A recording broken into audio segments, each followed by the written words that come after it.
Le damos una cordial bienvenida a nombre de nuestro presidente Alexander Luciano Castillo, presidente del Consejo de Administración, y de la Comisión de Educación, presidida por nuestro vicepresidente del Consejo de Administración y el presidente de la Comisión de Educación, doctor Manasés Peña Vélez. Todas las charlas que hemos ido organizando tienen el objetivo, acogido a nuestro principio de educación, de ir colaborando con la educación y el crecimiento de nuestros socios y de la comunidad de nuestro entorno y más allá de nuestra ubicación. Por lo que con mira a tener esa ayuda, se han ido organizando charlas pensando en los temas que aporten una enseñanza a cada uno de ustedes. Para presidir después de mí, le voy a dejar con el presidente de la Comisión de Educación, quien va a tener a su cargo la presentación de nuestra expositora de esta noche, la cual ya de antemano le damos las gracias. Con ustedes, el doctor Manasés Peña Vélez. Sí, gracias, doña Rosario. Buenas noches a todos nuestros amables socios, a los distinguidos invitados que tenemos en esta noche. Para nosotros es un placer y es parte de la misión de nosotros edificar a los socios y a toda la República Dominicana en base a temas como estos que vamos a estar desarrollando en esta noche. En la noche de hoy, continuando con nuestro ciclo de conferencia, vamos a tener a la doctora Mariela Alexandra Suárez Jaque. Ella es egresada de la Pontificia Universidad Católica Madre y Maestra en el 2018 de Magíster en Gastroenterología. En el 2015 también se graduó de Magíster en Medicina Interna en la misma universidad. Tiene una alta especialidad médica en motilidad gastrointestinal y neurogastroenterología. Ha publicado innumerables artículos en revistas nacionales e internacionales. Fue jefa de residente de la residencia de gastroenterología del Hospital José María Cabral Ibáez. También fue jefa de residente de medicina interna de la Clínica Unión Médica del Norte en Santiago. Actualmente se desarrolla como médico gastroenteróloga en la Clínica Unión Médica del Norte y también está adscrita al Departamento de Gastroenterología del Hospital José María Cabral Ibáez. Es para nosotros de alto honor tener con nosotros en esta noche a la doctora Mariela Alexandra Suárez con un tema que yo sé que todos vamos a disfrutar y que cuando ella comience a hablar, a hacer y a desglosar el tema, todos vamos a ver que en un momento dado nosotros durante la pandemia hemos sido afectados por el estrés y por desarrollar trastornos gastrointestinales como sencillamente por la pandemia. Así que con nosotros la doctora Mariela Alexandra Suárez Jaque. Bien. Bueno, pues muchas gracias. Un placer para mí estar en esta noche con todos ustedes, esperando que esta conferencia, esta charla que vamos a tener en el día de hoy, pues sea de su total agrado, de su total ayuda, que podamos conversar de un tema que es muy frecuente, relativamente, y que afecta, como dijo el doctor Manasés, a gran parte de la población. Y bien, bueno, pues es para mí también un honor estar en esta noche, agradecer a la corporación y a todos sus administrativos por esta tan gentil invitación. Y bien, pues vamos a empezar inmediatamente hablando sobre lo que son los efectos del estrés en los trastornos gastrointestinales. De primera instancia, pues decir que en esta plática no existe ningún conflicto de interés de mi parte y pues vamos inmediatamente a una enfermedad, un estado de hospitalización prolongado, por ejemplo, sea capaz de generar una respuesta como una manera adaptativa a este mecanismo de defensa, es lo que consideramos y llamamos estrés. Evidentemente, antes de hablar de esto del estrés o para entender de qué manera este afecta el tubo digestivo, pues la verdad es que no puedo dejar de mencionar lo que es el eje cerebrointestinal. Ya está muy bien establecido, ya se conoce. De hecho, las investigaciones a futuro están vinculadas en conocer esta gran conexión que existe entre el cerebro y el intestino. Ya se sabe que existe una comunicación muy directa entre estos dos órganos y ya se ha identificado 4 rutas o 4 vías por las cuales este intestino puede generar impulsos o puede generar información hacia el cerebro y viceversa. Pues estas rutas de comunicación pues están dadas principalmente por el sistema nervioso autónomo, dado por los nervios vagos y nervios espinales, así como por mediadores inmunes, mediadores que se liberan y que son capaces de generar citocinas, que son sustancias que pueden llegar a ser inflamatorias, así como hormonas a nivel intestinal que detonan también estímulos, como veremos más adelante. Y está muy bien estudiado una 4ª ruta que es vinculada a lo que es la microbiota intestinal.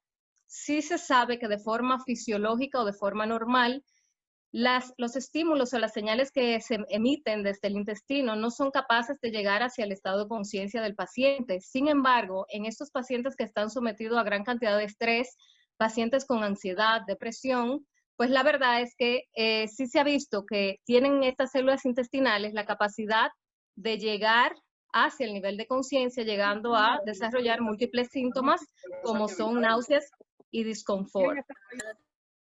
En relación a la función neuronal, es importante saberla, conocerla, dado a que ya se sabe que el sistema nervioso autónomo pues, es capaz o es encargado de regular mucho del funcionamiento de intestino, al regular la producción de moco como factor o como capa protectora, también permite la absorción de agua para un buen mantenimiento a nivel celular, esto por las células epiteliales, aumenta la permeabilidad y permite o impide más bien que sustancias, tóxicos, microorganismos puedan penetrar a esta mucosa generando pues, a futuro pues, mayores lesiones.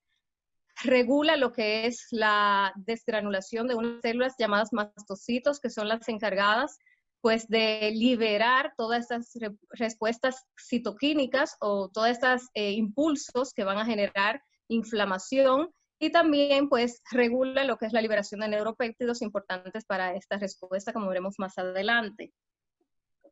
Es importante decir o mencionar también el efecto o el sistema neuronal entérico. Ya se sabe que al igual que el sistema que hay a nivel del cerebro, en el intestino existe un sistema de neuronas que son abundantes, que es muy extenso y que de hecho hoy en día se ha creado como un sistema aparte, dado a su complejidad. Se ha visto que más de 100 millones de neuronas están en este intestino generando impulsos y recibiendo impulsos que van a ser comunicados o que se van a comunicar de forma directa pues con este cerebro. Este sistema intestinal está dado principalmente por 2 tipos de plexos, es decir, sistemas neuronales, donde está el plexo mientérico, que está en la capa muscular de este intestino, y este es el que se ha vinculado hacia el control más bien de lo que es la motilidad digestiva o gastrointestinal. Así, el plexo submucoso, pues más bien va a detonar o va a regular lo que es la secreción del tubo digestivo. Este sistema neuronal que hay también ya en el intestino, pues se sabe que tiene igual capacidad que el cerebral, y de hecho que tiene la misma capacidad de generar neurotransmisores, que son sustancias que llevan los impulsos de una neurona a otra, son capaces de generar hormonas y moléculas químicas que pueden detonar todas estas manifestaciones que veremos más adelante. En relación a las sensaciones neuronales, o sea, el sentir, sí se sabe que también en el intestino existen 2 tipos de células que son importantes. Hay neuronas o neuronas. Hay neuronas que son de bajo umbral, es decir, que van a recibir o van a percibir pequeñas sensaciones, y esto va a estimular o va a generar un estímulo. Estas neuronas de bajo umbral pues se han denominado para el grupo médico neuronas parasimpáticas, y estas son capaces de registrar muy mínimos cantidades de estímulos químicos e inclusive mecánicos. Inclusive se ha visto que este tipo de neuronas son tan susceptibles y vulnerables para simples cambios de glucosa, simple cambio de aminoácidos, ácidos grasos e inclusive de un neurotransmisor muy importante que veremos más adelante, como lo es la serotonina.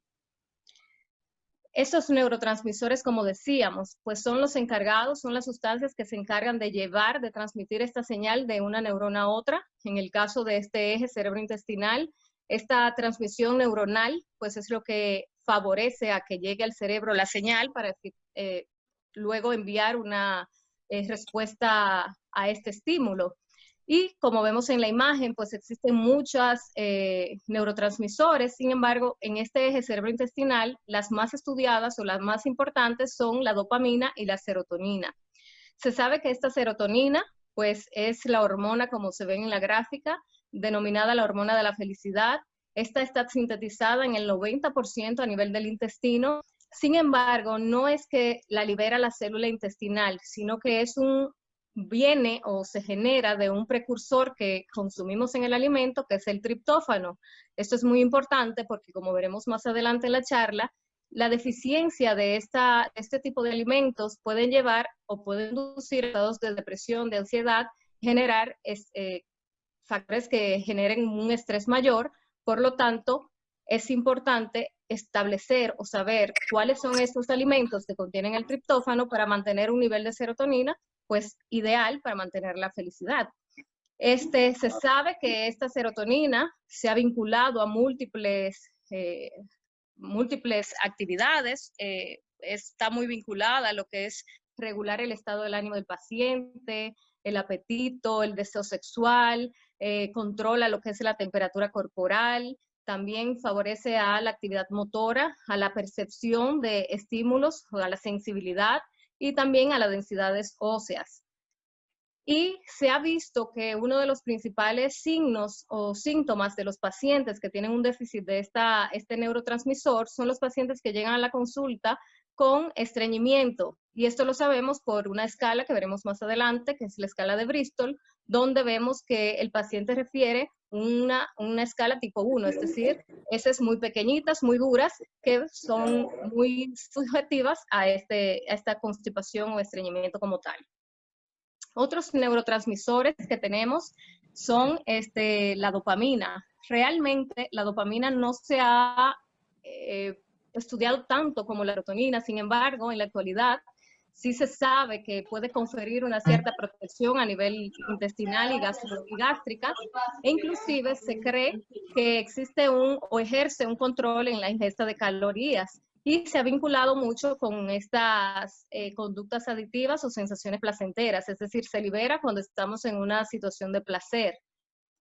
La adrenalina, como todos sabemos, pues es una de los neurotransmisores más importantes que se liberan más bien cuando estamos ante un estado de ansiedad, un estado de alarma o de amenaza. Y estas dos, tanto dopamina como adrenalina, así como las noradrenalinas, que son catecolaminas llamadas desde el punto de vista médico, sí se saben que son detonantes importantes, impactan de manera directa a lo que es el miedo, algunas experiencias que la hacen emocionales a largo plazo, e inclusive a corto plazo puede llevar a pérdida de la concentración, a pérdida del pensamiento racional. Dentro de otros neurotransmisores que se han vinculado está el GABA. Este es el principal inhibidor de los neurotransmisores previamente dichos, de dopamina y de adrenalina, es decir, los excitatorios. Este neurotransmisor GABA, que es inhibitorio, es como un mecanismo de regular la homeostasis, que no haya un desbalance, pues es generado a partir de otro neurotransmisor, que es la glutamina, el glutamato, que sí está en alimentos que veremos también más adelante. Sí se ha visto que desde el punto de vista neurológico, un exceso de este glutamato, que es un neurotransmisor que genera mucha excitación, se ha vinculado a la epilepsia y a trastornos neuromusculares, neurodegenerativos, como lo es la esclerosis lateral amniotrófica. Y pues, neurotransmisor, pues sí se ha vinculado mucho con lo que es la regulación del dolor y la inflamación. Múltiples estudios se han hecho en relación a todo este eje cerebrointestinal, tratando de buscar alternativas desde el punto de vista médico, y sí se ha visto que algunos probióticos, sobre todo el Lactobacillus rhamnosus y el Bifidobacterium dentium, sí pueden transformar este glutamato a glutamina. Por lo tanto, se ha encontrado una cierta utilidad en estos pacientes que tienen estrés, que tienen depresión, que tienen ansiedad, e inclusive que tienen esas enfermedades neuromusculares, como ya mencionamos anteriormente. Entender el sistema hormonal. El intestino también, desde el punto de vista neuroendocrino, se considera un órgano aparte, o sea, uno de los más grandes. Está conformado por más de 20 hormonas formadas en las células también intestinales, especialmente en las células endócrinas de la mucosa, y se ha visto muy vinculado a esto de la coordinación de la digestión, a el deseo del hambre, a la saciedad, e inclusive a regular esta...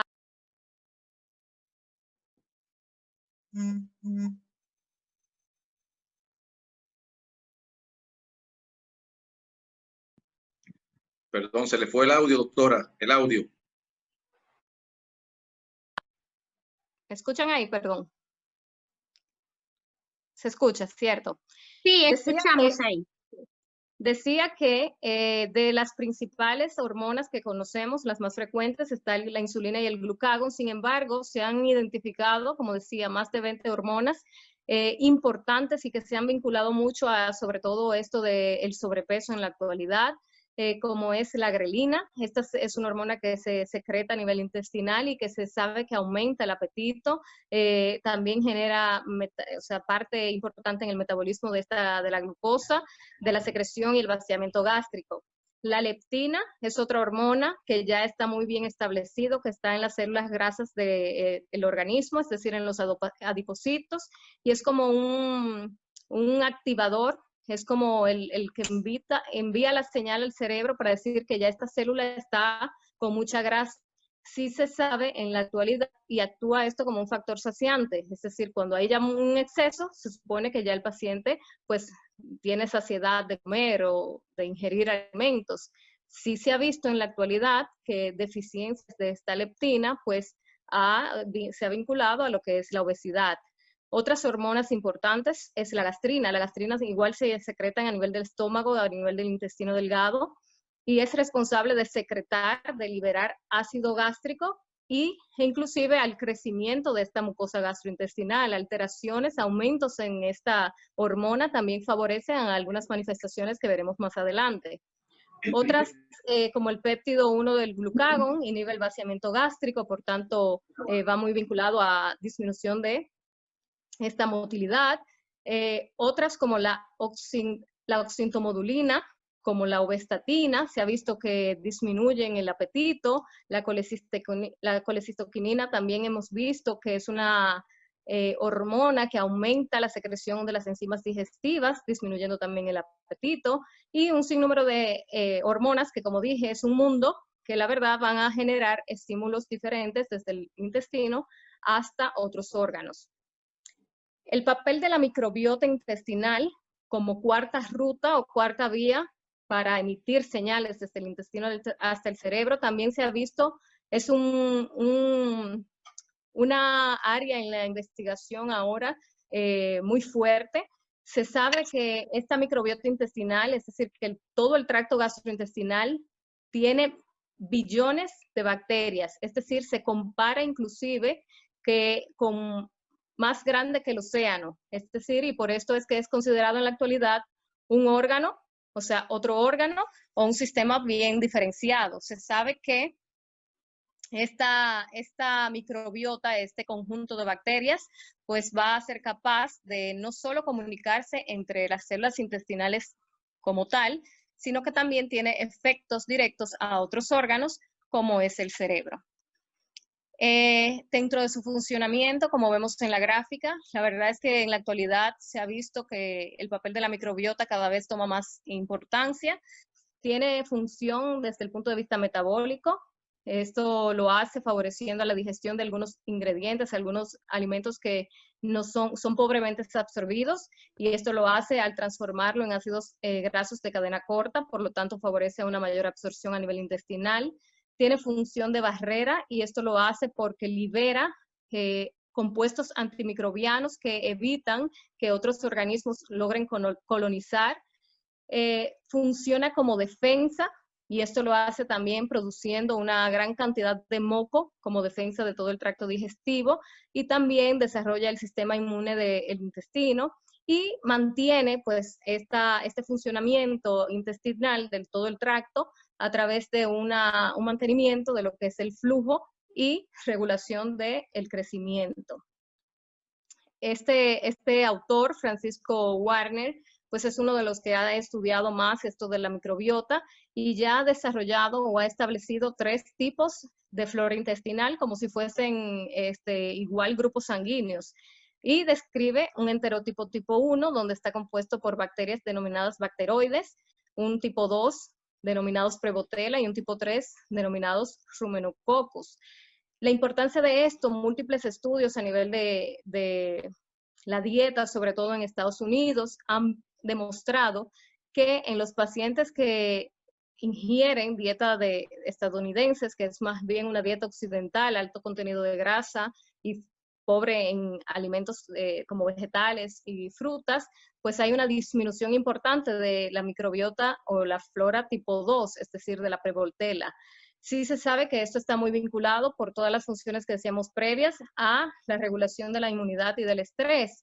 Y pues toda esta deficiencia de la microbiota y estudios también diversos han avalado que el aumento de otras bacterias como son los firmicutes se han asociado de forma muy directa a lo que es la obesidad, a los pacientes que tienen resistencia a la insulina, a pacientes que desarrollan hígado graso no alcohólico, a pacientes con trastornos de los lípidos, pacientes con inflamación de bajo grado, sobre todo en el intestino irritable, e inclusive arteriosclerosis y asma.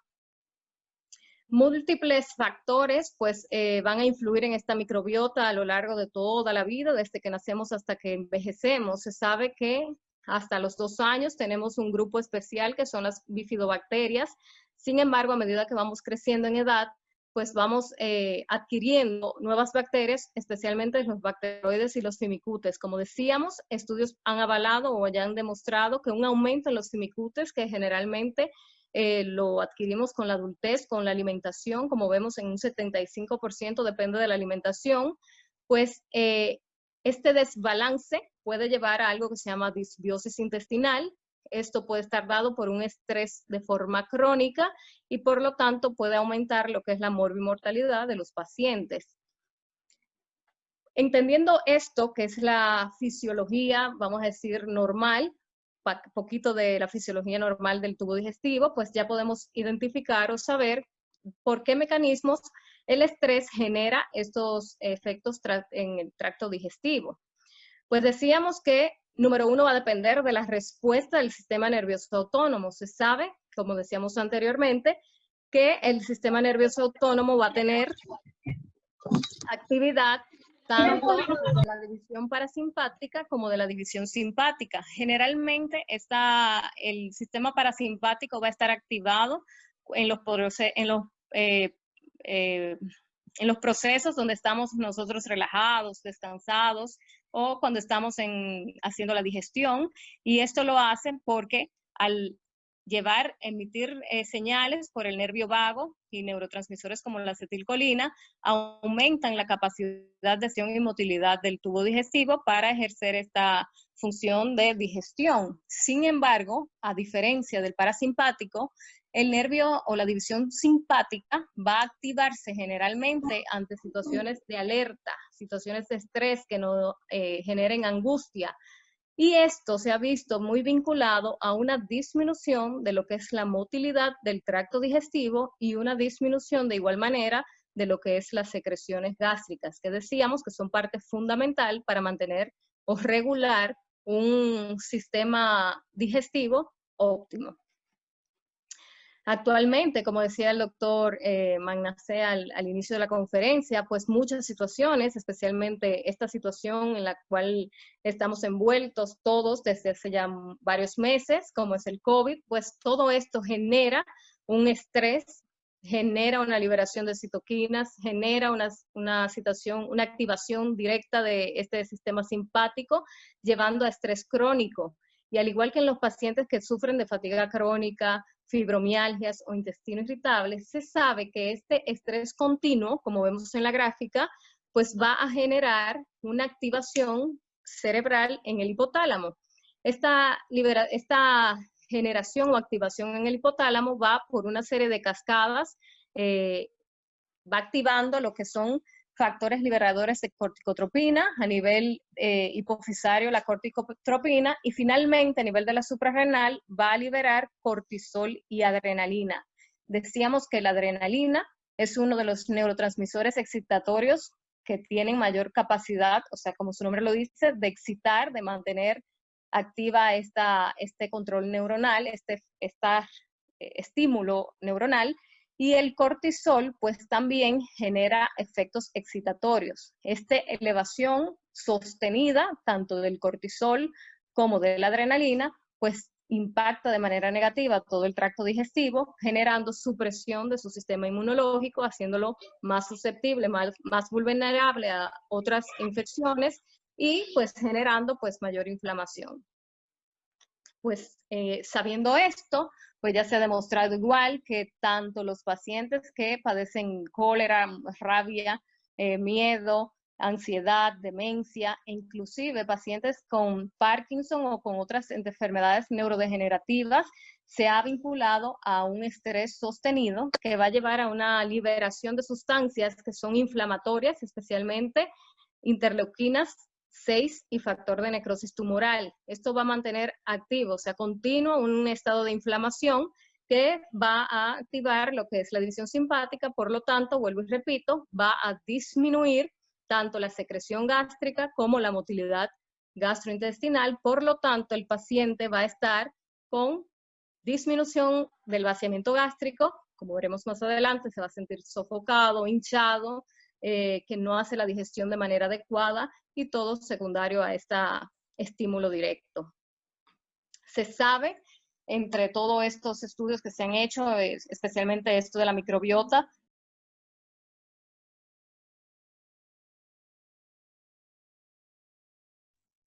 doctora, ya. Sí, gracias. me di cuenta. Se sabe que este uso en este tipo de pacientes, el uso de probióticos combinado con lo que es la glutamina, pues ejerce efectos positivos en estos pacientes. Sabiendo esto, pues decir cuáles serían entonces estas manifestaciones gastrointestinales relacionadas al estrés. Como sabemos, hay muchas, el estrés puede manifestarse de diferentes formas. Generalmente el miedo, la ansiedad, la tristeza, inclusive el asco son las emociones que más van a ejercer un factor o un mayor impacto a nivel del sistema digestivo. Sin embargo, un paciente que está sometido a estrés es un paciente que va a tener cansancio, es un paciente que puede referir ansiedad, nerviosismo, que puede estar irritable, que puede tener tensión muscular, sensación de acalambramiento, falta o interrupción del sueño, falta en la concentración, aumento o pérdidas, o sea, vulnerabilidad en relación a la pérdida o ganancia de peso, y puede manifestar dolor de cabeza, dolor de estómago, dolor torácico, problemas de la memoria, o sea, son muchos los síntomas que puede presentar el paciente. Sin embargo, desde el punto de vista gastrointestinal, pues estas alteraciones que vamos a ver más adelante, pues van a estar vinculadas, y vuelvo y repito, en toda la charla lo he dicho, a las alteraciones que hay en la motilidad del tubo digestivo, a los cambios que existen, especialmente la disminución de la secreción gastrointestinal como mecanismo protector, va a influir debido a la disbiosis intestinal, es decir, a la alteración en lo que es la microbiota intestinal, va a favorecer además a que estímulos sensitivos, o sea, que pequeñas sensaciones o sensaciones que simplemente no generan o no son capaces de generar un estímulo o dolor, por ejemplo, si lo llegue a hacer, esto por un aumento en la percepción visceral, y va a estar dado también por la liberación de citoquinas inflamatorias, como decíamos, sobre todo factor de necrosis tumoral, como pasa en los pacientes con enfermedad inflamatoria del intestino, y en los pacientes que con liberación excesiva de interleuquinas, especialmente la tipo 6. Una amenaza una situación de angustia, una situación de estrés, va de forma aguda empezar a liberar esto de adrenalina, como decíamos, de forma excitatoria, un neurotransmisor, lo que va a llevar a un estímulo o un estrés crónico, pudiendo llegar a favorecer a una desconexión total de estas señales que existen entre el intestino y el cerebro. Sí se ha demostrado y ya se conoce este término del hábito alimenticio guiado por emociones. Este no es más que el típico paciente que come de manera excesiva, que no sabe responder por qué come de esta manera, que come escondido, es el paciente que guarda el plato abajo de su cama, que siente culpa luego de que ha comido, o que fluctúa en relación al peso, es el paciente que come de forma impulsiva. Y esto sí se ha demostrado ya como una entidad patológica muy asociada y muy vinculado a estos efectos emocionales. Obviamente, este alto consumo son pacientes que van a estar bajo consumos muy elevados de dieta altas en azúcares, o sea, una dieta, como decíamos, occidental. Y esta dieta alta en azúcar, pues sí se ha vinculado mucho a resistencia a la insulina, como decíamos anteriormente, e inclusive a resistencia a la leptina, que decíamos que era un estímulo o el que comandaba y le mandaba al cerebro para decir ya no comas más, o sea, ya estoy lleno de grasa. Niveles altos de cortisol, que también por el estrés crónico lo genera esta estimulación simpática, pueden llevar también a un estado de obesidad, sobre todo el paciente que tiene la barriguita, y niveles altos de péptidos como el NPY, pues también se ha asociado a una elevación o aumento en la ingesta de la comida y a una disminución de la actividad física. En general, pues estos trastornos gastrointestinales pues son muy variables. La verdad es que son muy diversos y no son específicos. Sí se han vinculado, sí se han hablado y se establecieron, de acuerdo al consenso Roma 4, trastornos funcionales, donde sí se ha demostrado que existe una desregulación en este eje cerebrointestinal. Y son los pacientes que presentan, o dentro de estos trastornos funcionales, tenemos lo que es el globus esofágico. Esto no es más el paciente que te llega a la consulta y que te refiere que siente que tiene algo, un cuerpo extraño, generalmente entre comidas, no se asocia con el alimento. O el típico paciente que viene con ardor en la boca del estómago continuo, que no mejora con el inhibidor de bomba o que no mejora con el antisecretor. El paciente que genera dolor de pecho, que se le hace todos los estudios cardiovasculares, no se encuentra nada. Y los pacientes de hipersensibilidad al ácido, que son pacientes que tienen una percepción mayor, es decir, pequeños estímulos pueden hacer que perciba de manera más exagerada, pues el mismo. Obviamente, estos trastornos funcionales deben cumplir unos criterios que están establecidos y que podemos hablar en otras charlas, y deben estar presentes los síntomas de estos pacientes durante los últimos 3 meses y el inicio debe haber sido antes de 6 meses del diagnóstico. El paciente sometido al estrés puede generar muchos síntomas dispépticos, desde náuseas, vómitos, dolor abdominal, muchos eructos, muchas flatulencias, sensación de hinchazón, sofocamiento, aventamiento, como le digo al paciente, puede presentar saciedad precoz, pero la verdad es que estos son síntomas, como decíamos, inespecíficos en el sentido de que te lo puede dar una simple gastritis, como te lo puede dar un problema orgánico mayor.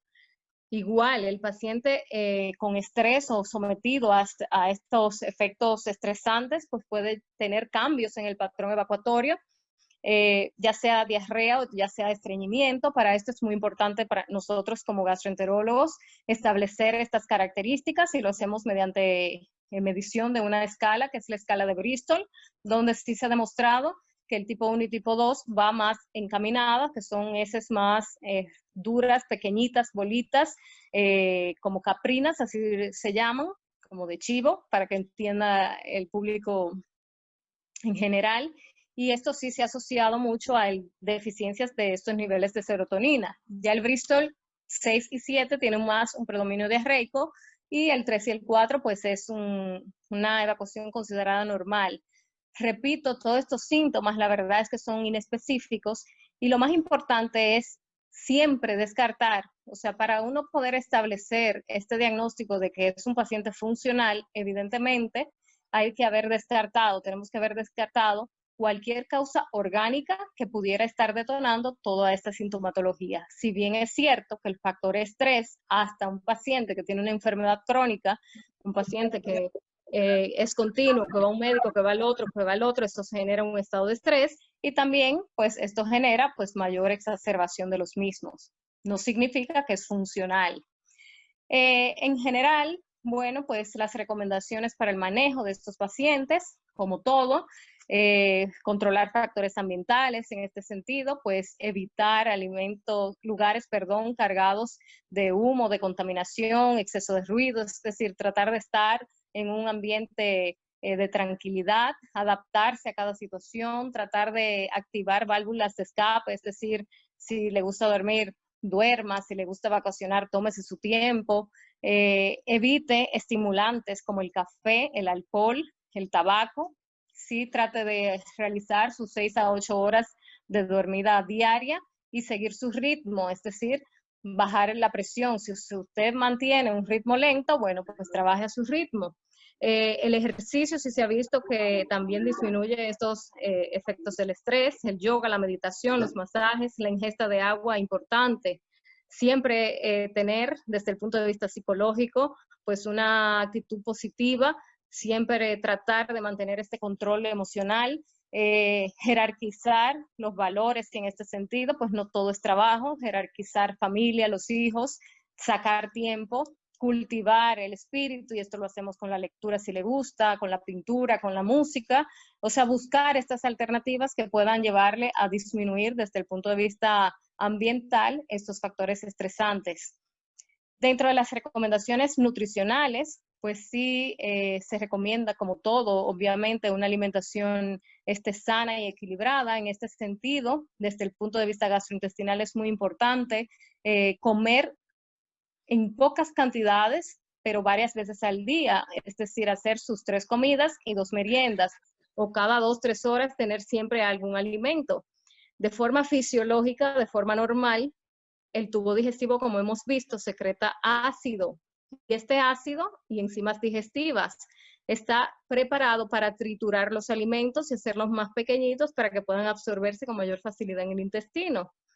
Si el paciente no come, si el paciente no dura horas en ayuna, si el paciente no lleva un control estricto, pues la verdad el ácido sigue creándose. Y si no encuentra este alimento, pues empieza a atacar las mucosas intestinales, la mucosa gástrica, y es el típico paciente que dice, pues yo no entiendo, doctora, porque siempre tengo gastritis y ni como, justamente por lo mismo. Siempre se recomienda comer despacio, en un ambiente tranquilo, masticar bien esos alimentos, reposar, tomarse su tiempo, como decíamos previamente. Sí, se han establecido alimentos que son antiestresantes, y esto porque aumentan niveles de serotonina y reducen el cortisol y la adrenalina. Aquí un listado, bueno, carbohidratos complejos que están en la avena, en las pastas, en los cereales integrales. Los cítricos se sabe que disminuyen lo que es el factor estrés y refuerza el sistema inmune. Las espinacas, sobre todo por el magnesio, se ha visto a una regulación del cortisol. El pescado, el té, también reduce el cortisol. Sin embargo, el café se ha visto que lo aumenta. Nosotros que somos médicos, generalmente, pues bebemos mucho café, y la verdad es que sí se ha visto que aumenta este cortisol, por lo tanto nos va a llevar a un estado de estrés mayor. Los pistachos, las almendras también son beneficiosos, y aquí le pongo más gráfico, pues estos alimentos que sí se han visto que aumentan estos niveles de serotonina, que decíamos que es la hormona de la felicidad, el neurotransmisor, y decíamos, recordemos que no se libera de forma normal, sino que precede o viene desde el triptófano. Entonces, dentro de los alimentos que son ricos en esta sustancia, en triptófano, está el chocolate amargo. Mientras más amargo, mientras más oscuro, pues mucho mejor. Están los frutos secos, en los cereales, en el trigo, en la avena, en las frutas, la leche, en la carne magra como pollo, conejo, en el pescado. Obviamente, como le pongo en esta imagen, hay que individualizar el paciente, es decir, tenemos que saber qué paciente estamos recibiendo. Si es un paciente que tiene alergia al gluten o que es intolerante al gluten, o es un paciente que simplemente quiero reforzar la microbiota intestinal, o es un paciente que es o tiene un síndrome de intestino irritable, donde sabemos que existe un listado complejo muchísimo de alimentos que son ricos en FODMAPs que generan mayores síntomas en este paciente. Entonces, individualizar es lo más importante. En relación al control farmacológico, pues todo va a depender del síntoma que tenga el paciente. Pues sí sabemos que usamos supresores del ácido, simeticona, para efecto de la hinchazón abdominal, los procinéticos, antieméticos, las fibras en el caso de los pacientes con estreñimiento, es recomendable, de acuerdo a las guías establecidas, un consumo de por lo menos 20 gramos por día. Los relajantes del músculo liso en estos pacientes con intestino irritable son han demostrado muy buenos resultados. En los pacientes que tienen intestino irritable con predominio diarrea, antibióticos dirigidos hacia el lumen intestinal como la rifaximina también se ha visto el beneficio efectivo, y evidentemente los probióticos, que cada día toma más peso para toda esta regulación de lo que es la microbiota intestinal, como mencionábamos anteriormente. Obviamente, los pacientes funcionales, pacientes que ya uno le ha hecho todo, que le hizo endoscopia, que le hizo biopsia, que le hizo estudios de imágenes, estudios hormonales, no encontramos nada, que le hicimos estudios de fisiología digestiva y no encontramos ninguna causa que justifique, como son los pacientes, por ejemplo, con fibrosis funcional, es decir, el paciente que viene con ardor, que siempre le arde, que tiene siempre acidez y se le hace todo y no encontramos nada, pues son pacientes funcionales, y aquí sí utilizamos pues neuromoduladores, generalmente inhibidores de fármacos como la aminotriptilina, que recapturan, o sea, inhiben la recapturación de la serotonina para aumentar este neurotransmisor. Finalmente, pues sí decir que el manejo de todos estos pacientes sigue siendo multidisciplinario, no es un manejo de simplemente el gastroenterólogo o del especialista en motilidad. Es un paciente que debe verse con el nutriólogo, el psicólogo, muchas veces el psiquiatra, el neurólogo, o sea, es un conjunto de especialistas para un trabajo en equipo para poder sacar lo mejor del paciente. Finalmente, pues para llevar a casa, simplemente decir que este conocimiento sobre el eje cerebro-intestino cada vez toma más peso, mayor evidencia en lo que es la patogenia de diferentes enfermedades, como decíamos, no solamente a nivel intestinal, sino también extradigestivas, que este estado de estrés crónico, esta exposición continua hacia hormonas y citoquinas inflamatorias, pues van a generar cambios importantes en la motilidad, cambios y alteraciones en la secreción gástrica, en el sistema inmunológico, haciendo a este paciente más vulnerable, más susceptible, que el microbioma, o sea, la microbiota intestinal, genera o es importante para modular, para mantener toda esta respuesta inflamatoria de mejor manera. Que obviamente tenemos que tratar de buscar alternativas sobre este control de estrés desde relajación, yoga, pero en los casos de que esto no sea suficiente, pues saber que existe personal médico que está capacitado para brindar esta ayuda. No significa que usted está mal, que está trastornado, simplemente que tiene una condición de desregulación, de desconexión entre eje cerebro-intestino, y que hay que tratar de volver a conectar. Y en relación a la nutrición, que todos los días igual también genera o lleva un mayor impacto, un mayor conocimiento, una mayor evidencia, pues tratar de bajar estos alimentos con alta carga glucémica, tratar de aumentar todos estos alimentos que tienen triptófano, es decir, vegetales, disminuir esta dieta occidental. Y los probióticos, pues cada día más toma también gran importancia en diferentes patologías, las vitaminas y los neurotransmisores, así como el ejercicio. Así que espero que haya sido su total ayuda, agrado esta conferencia, y le doy las gracias por estar presente. Si hay alguna pregunta, quedo abierta para la misma. Sí, muchas gracias. Excelente exposición. Realmente las sugerencias y las recomendaciones para evitar y mejorar el estrés que estamos expuestos cada día, cada ser humano, O sea, no es que el estrés quizá vaya a desaparecer, pero las sugerencias y las recomendaciones que usted mencionó, si la ponemos en práctica, realmente nos van a ayudar cada día a mejorar y a casi desaparecerlo en su totalidad. Entonces ahora en privado tengo 3 preguntas. La voy haciendo, si aparece otra en el chat, entonces la voy anotando. La primera dice, cuando estoy muy nerviosa, mi digestión cambia. Reflejo esa ansiedad en mi estómago. ¿Qué puedo hacer para controlar esa sensación antes de exponerme a ella?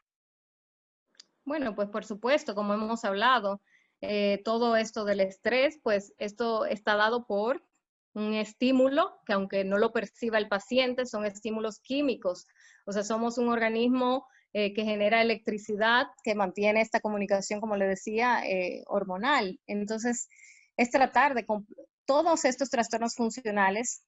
Lo número 1 es tratar de modular, controlar este estrés de diversas maneras, como hemos hablado. Váyase de vacaciones, vaya a un lugar, no sé, que le genere tranquilidad, tómese su tiempo, sepa que el mundo no es suyo solamente, suelte, ¿ve? Y como le decía, muchas veces porque son enfermedades, no depende específicamente del paciente, busque ayuda. Si ve que con estas actividades de escape, como decíamos, no son suficientes, pues sí hay que buscar ayuda porque tenemos alternativas con algunos medicamentos que, como decía, pueden conectar nuevamente esa conexión que está averiada en este momento. Excelente, muchas gracias. Y también para aquellos que dicen que es imposible que sea una vacaciones, bueno, presupuestarnos para tener nuestro ahorro de vacaciones para poder disfrutarla. Dice, de poquito a poquito se llena la gallina el buche. Entonces, así que podemos iniciar. Entonces, por el chat, doctora, muchas felicitaciones por su excelente charla de mucho aprendizaje. La siguiente pregunta la hace un joven, dice que tomar café frecuentemente, si puede ser un detonante del estrés, si usted recomienda dejar por completo o disminuir. Mira, como decíamos, sí se ha visto que el café de forma directa aumenta los niveles de cortisol, que decíamos que es este aumento de cortisol va a generar una disminución en la inmunidad, o sea, va a generar inflamación. Entonces sí se ha visto que tiene un efecto inflamatorio importante. Obviamente todos estos hábitos son malos hábitos que adquirimos y que son muy difíciles de dejar. Yo te diría, bueno, eventualmente lo que empieza a disminuirlo hasta que finalmente puedas quitarlo completamente. Es muy difícil suspender de forma abrupta todos estos hábitos y de mantenerlo. Entonces es crear conciencia y tratar de ir disminuyéndolo poquito a poco hasta que tú mismo decidas, pues, suspenderlo. Finalmente es una decisión de cada quien muy personal, pero sí se ha vinculado a efectos inflamatorios, por supuesto.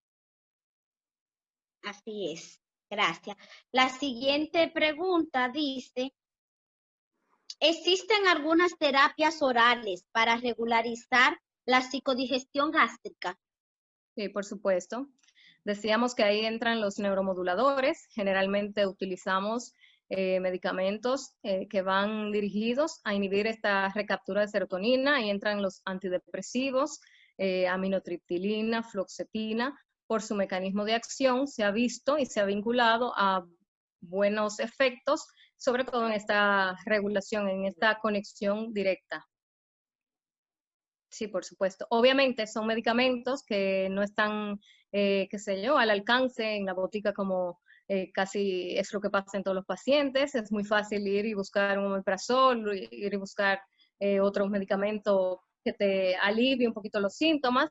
Son medicamentos muchas veces controlados que necesitan una supervisión porque como todo medicamento lleva sus efectos secundarios, hay que monitorizar, hay que ajustar dosis, pero sí los hay, por supuesto. Así es. Bueno, siguen las felicitaciones. Dicen que hasta han aprendido nuevas palabras y mejor conocimiento sobre el estrés. Así que ya usted sabe. Entonces, la siguiente pregunta dice, cuando duermo, Tengo un cansancio y me produce mucha ronquera y terquedad. ¿Qué debo hacer? Terquedad será inquietud. Sí.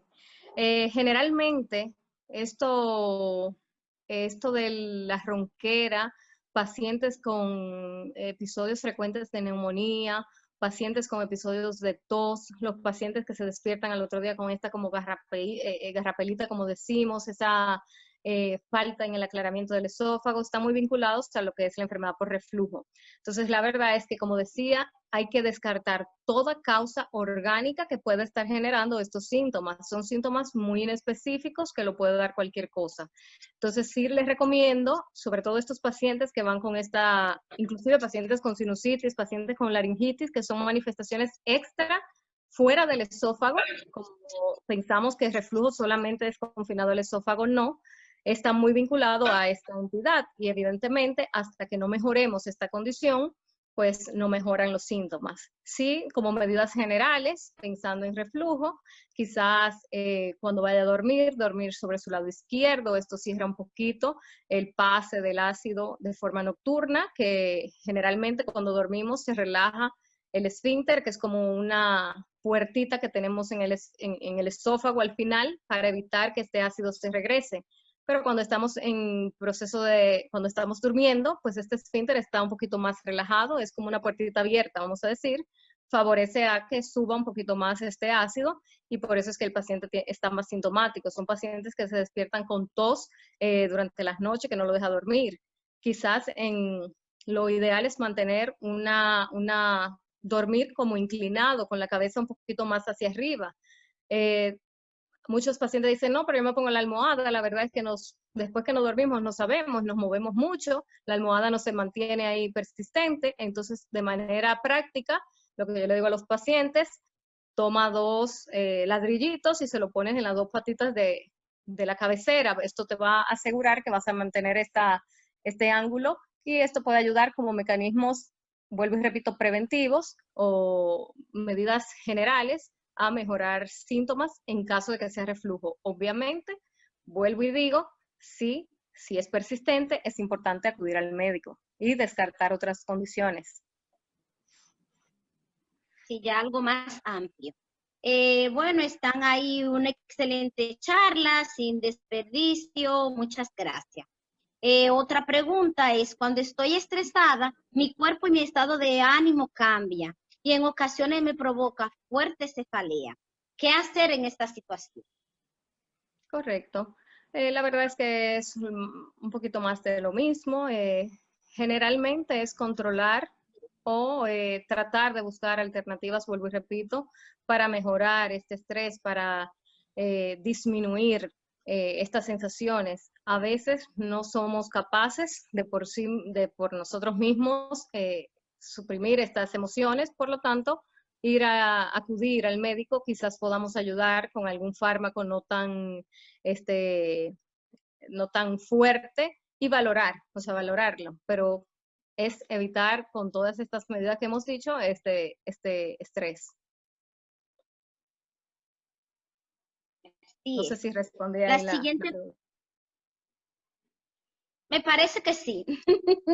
La siguiente pregunta dice, están dentro de la sugerencia, pero vamos a exponerla, a ver si hay otra lluvia de ideas, ¿verdad? ¿Qué se puede hacer ante un estrés recurrente o frecuente? ¿Qué se puede hacer, perdóname? Para un estrés recurrente o frecuente. Bueno, si no podemos vuelvo y repito, por nosotros mismos, existen médicos, no significa que usted está enfermo, que está loco como pensamos. Hay médicos hay médicos como el psicólogo, el psiquiatra, que están aquí no para tratar enfermedades mentales, o sea, de forma excesiva, simplemente que están ahí para ayudarnos, igual en nuestra rama, a regular, a disminuir todos estos niveles que no depende del paciente. Muchas veces son condiciones orgánicas que generan pues enfermedad, ¿ve? Entonces, buscar asistencia. Siempre y cuando no podamos controlar. Obviamente estas medidas generales, como le decía al inicio, pues son generalmente para estos pacientes con bajo estrés o que están iniciando un proceso de estrés mínimo. Hay pacientes que manejan una carga excesiva de este estrés y no podemos por sí mismos. Entonces, para esto sí necesitamos a un personal sanitario capaz de ayudarnos. Muy bien, así es. Y si no, como dice su frase ahí que me encantó, vive como si fuera a morir mañana, aprende como si fueras a vivir para siempre. Así es. Muy adecuada, muy adecuada.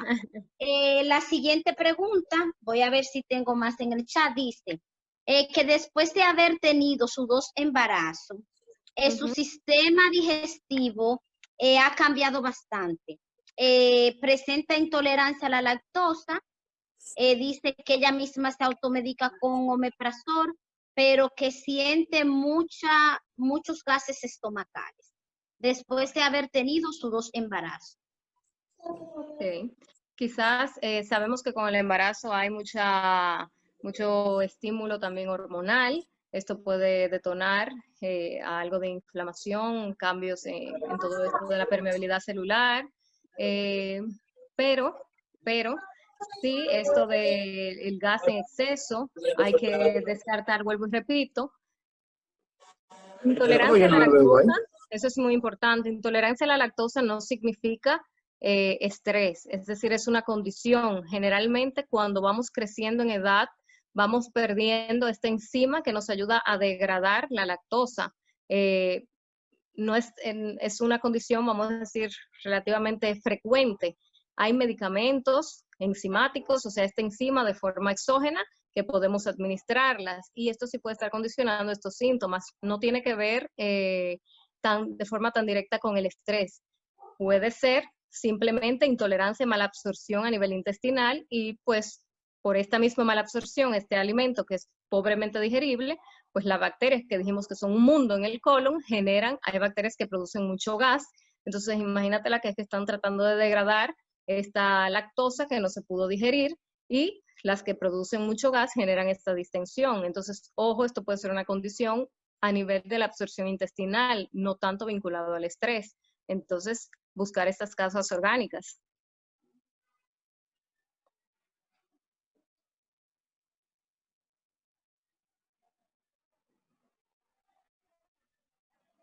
No escucho.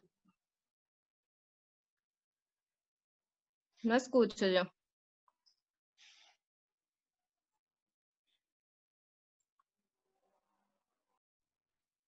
Creo que nos hemos quedado sin maestro de ceremonia. Ahí está, ¿me escucha?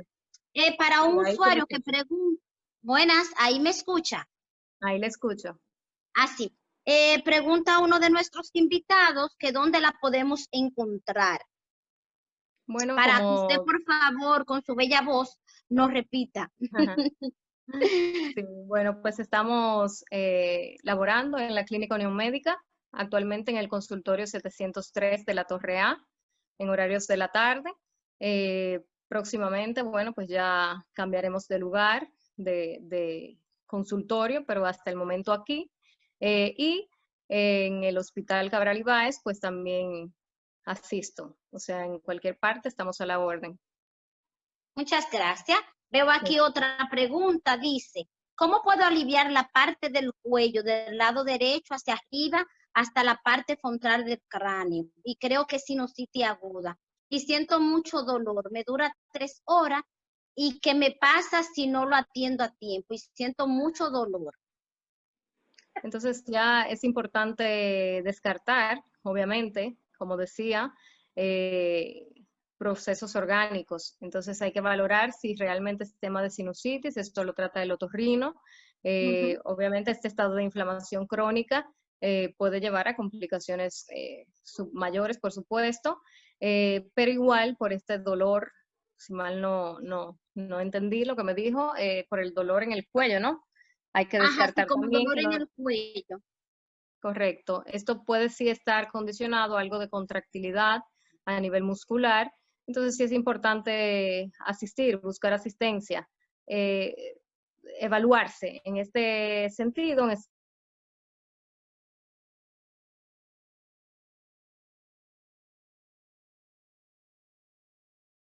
a un especialista correspondiente. Pero sí, evidentemente hay que valorarlo. Sí, así es. Y no quedarnos en casa, porque a veces eso agudiza mucho cualquier enfermedad que uno tenga Correcto. ya de un nivel inicial. Correcto. O sea, Y eso es lo que, ni- es lo que decíamos. O sea, no podemos tampoco, sí es importante, fíjense que en la conferencia lo expliqué todo, sí hay muchos síntomas que podemos percibir de forma muy frecuente porque son síntomas muy vagos, no son específicos de una enfermedad como tal, lo puede dar cualquier otra condición orgánica. Entonces es muy importante no simplemente decir, ah, no, esto es por estrés, sino buscar, porque puede ser una condición mayor que a futuro, si la dejamos progresar, pues quizás no podamos tener una solución ya cuando la encontremos. Entonces siempre es importante descartar toda causa orgánica que puede estar generando estos síntomas. Y si ya no encontramos nada, pues probablemente sí esté vinculado a el estrés de forma directa y ya sí es considerado quizás un trastorno funcional. Así es. Aquí tengo hasta felicitaciones de su hermana, muy orgullosa, dice que está de usted, así que ya sabe, esta noche hasta piropo y todo. Entonces, déjeme ver, ya sabe. Excelente, excelente, muchas felicidades. Realmente el chat hoy se ha desbordado en grandes felicitaciones. Y la asistencia, ¿verdad? Así también ha sido exitosa esta noche, por lo cual le damos nuevamente las gracias. Y ya para finalizar, no veo más preguntas, le dejo con nuestro presidente del Consejo de Administración, el doctor Alexander Luciano, para que ya cierre con todo glamour esta hermosa noche. Adelante, bueno. Alexander Luciano. Muy buenas noches a cada uno de nuestros queridos socios y socias, así como también a los diferentes invitados que nos acompañan esta noche. En especial, darle las gracias infinitas a la doctora Mariel Suárez, nuestra compañera, amiga, y que gentilmente cuando la abordamos para tratarnos este tema en el mes de la familia, sin ningún tipo de objeción estuvo presta a colaborarnos. Ya pudimos disfrutar este gran manjar de un tema tan amplio, entonces poder ella sintetizarlo de una forma que podamos entenderlo todos, independientemente de la profesión en que tengamos o el nivel laboral. O sea que tanto a nivel profesional médico, para algunos médicos que estamos acá, como también diferentes profesiones, los socios invitados que nos acompañan, así como también quizás algunos pacientes que se conectaron por esta vía. Sé que fue de gran aprendizaje y con un lenguaje bastante apropiado y digerible. O sea, doctora, que solamente me resta darle un abrazo virtual y en nombre del Consejo de Administración de nuestra cooperativa Por Corazón, así como también a nombre de la Comisión de Educación, que muy bien nuestro presidente de Educación y vicepresidente del Consejo, el doctor Manasés Peña, en su presentación se hizo alusión en tal sentido. O sea que le damos las bienvenidas y esperamos que nos pueda seguir colaborando Por supuesto. con conocimientos día a día. O sea que muchísimas gracias y le tocaremos prontamente para un próximo tema y le avisaremos oportunamente a la audiencia, que yo sé que va a estar muy ansiosa, pero de nutrirse de sus conocimientos. Así que... Sí. Así es. Bueno, no, muchas gracias a ustedes por la oportunidad y sí, siempre que podamos estamos prestos a ayudar a esta temática educativa que cada vez más es más importante para los pacientes que, sobre todo con esta situación virtual, ¿verdad? No pueden acudir al médico. Así que muchas gracias y buenas noches.